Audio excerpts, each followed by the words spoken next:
Untuk mengamankan pangan menjelang Hari Raya Galungan dan Kuningan, Balai Besar POM Denpasar menggelar sidak makanan dan bahan makanan di Pasar Daupale Tabanan. Dari 46 sampel yang diambil, hanya 1 sampel yang positif mengandung rodamin B.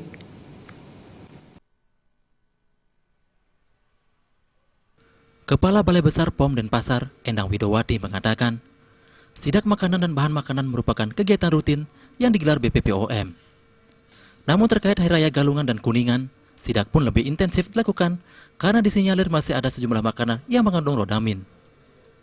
Dijelaskan Endang, pada sidak kali ini, BPPOM Denpasar bersama Disperindag dan Dinas Perikanan Kabupaten Tabanan menyasar Pasar Daupale Tabanan.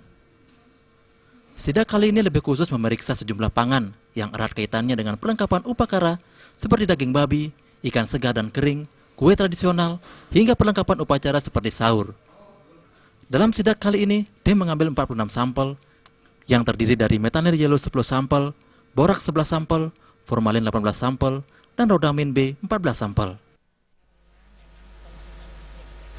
Ya, ini hukum ekonomi. Selama masih ada permintaan, pasti ada yang menyediakan.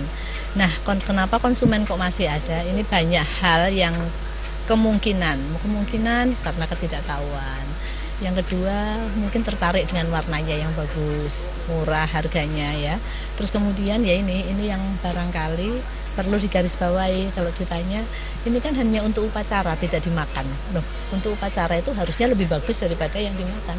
Dimakan manusia saja tidak boleh, apalagi untuk upacara, gitu kan. Tapi nanti akan kita tindak lanjuti bersama lintas sektor. Setelah dilakukan uji, dari 46 sampel yang diuji 1 sampel, yakni gulali positif mengandung rodamin B. Pedagang yang menjual gulali ini selanjutnya akan dibina.